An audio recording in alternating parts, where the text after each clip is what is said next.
नमस्ते।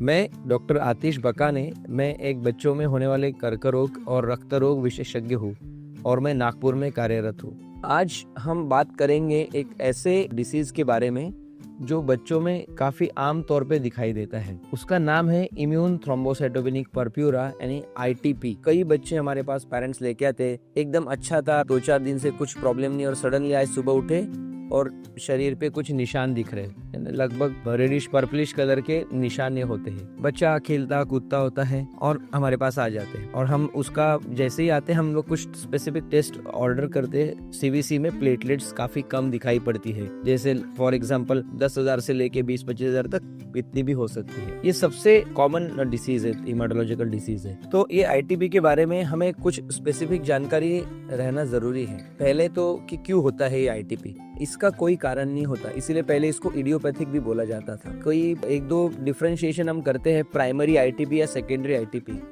जैसे हम किसी को इन्फेक्शन हो गया, कोई बच्चा को सर्दी खांसी हो गई, बुखार आ गया और उसके लगभग 2 से 3 हफ्ते बाद ये सिम्टम्स दिखाई पड़ते हैं। हमारी शरीर का नॉर्मल टेंडेंसी है कि इन्फेक्शन हो गया और उसके अगेंस्ट में एंटीबॉडीज बनना।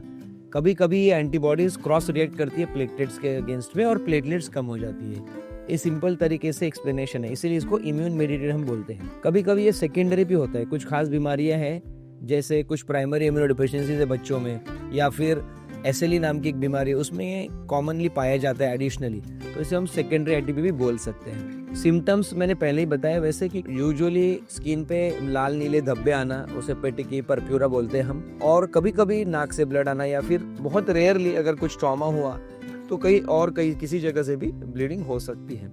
सबसे डरावनी चीज यह है कि अगर कभी इंट्राक्रैनियल ब्लीड हो गया, ब्रेन में ब्लीडिंग हो गई, तो जरा दिक्कत भरी बात हो सकती है। इसलिए थोड़ा सा हमें ये पेरेंट्स को भी चिंता रहती है कि ऐसा ना हो।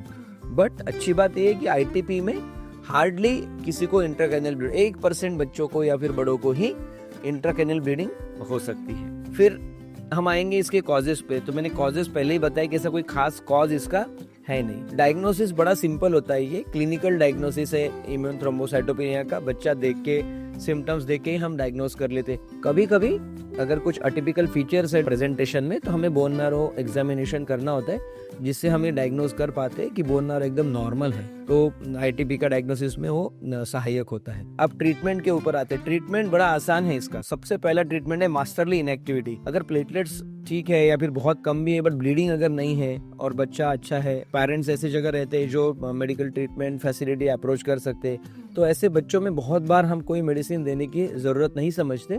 ये बॉडी खुद ब खुद ठीक कर लेती है। कुछ बच्चों में अगर ब्लीडिंग ज्यादा है या फिर प्लेटलेट्स बहुत कम है बट ट्रीटमेंट फैसिलिटी के पास आसपास नहीं रहते, तो ऐसे बच्चों में कुछ मेडिकेशन है जो दिए जा सकते हैं। सबसे पहला मेडिकेशन है IVIG, सेकंड है स्टीरॉइड्स और थर्ड है एंटी-D। ये तीनों में से ये फर्स्ट लाइन मेडिकेशंस बोलते हैं हम।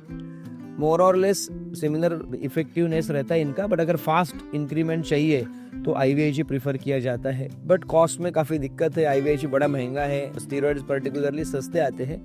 तो ये बहुत सारी चीज़ों पे डिपेंड करता है कौन सी मेडिसिन हम यूज़ करेंगे, बट ये तीनों कारगर साबित होती हैं। बट समझना ये ज़रूरी है, इस बीमारी में नेचुरल हिस्ट्री समझना है।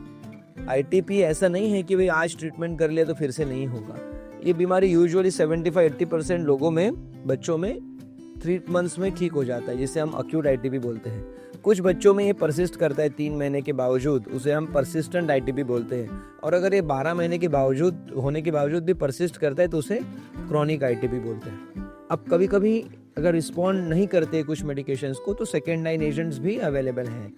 कुछ बच्चे होते हैं जिनमें बार बार ब्लीडिंग होना, बिल्कुल ही इम्प्रूवमेंट नहीं होना, तो कुछ और इम्यूनोसप्रेसेंट्स स्टेरॉइड्स के अलावा जैसे एजाथायोप्रिन, भाइकोफिनोलेट, मोफिडिल और कई नाम हैं जो हम यूज़ करते हैं।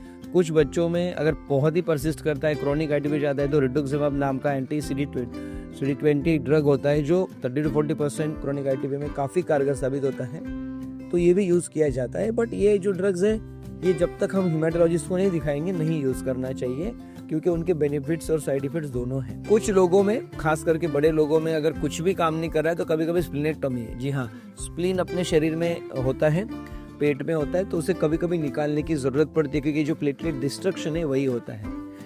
बट मोर और लेस ये ट्रीटमेंट मोडेलिटीज है बहुत सारे बच्चे को कुछ भी ट्रीटमेंट की ज़रूरत नहीं पड़ती या फिर जो फर्स्ट लाइन एजेंट्स है उससे ही बच्चे ठीक हो जाते हैं। तो जब भी ऐसे कोई सिम्टम्स आपके बच्चे में दिखे तो डरने की बिल्कुल ज़रूरत नहीं है, बट आप एक अप्रोप्रिएट या फिर प्रॉपर पीडियाट्रिक हेमाटोलॉजिस्ट के पास दिखाएं, प्रॉपर डायग्नोसिस करके ट्रीटमेंट करेंगे तो इससे डरने की कोई भी बात नहीं है। अगर आज का वीडियो आपको पसंद आया होगा तो आप हमारे चैनल को लाइक और सब्सक्राइब कर सकते हैं। ऐसे हम वीडियोस बीच बीच में बनाते रहते हैं जिससे कुछ हेमाटोलॉजिकल डिसऑर्डर्स में अवेयरनेस हो, और कुछ आपको डिटेल्स में जानना है तो आप हमें मैसेज कर सकते हैं, हम पूरी कोशिश करेंगे उसका रिप्लाई करने की।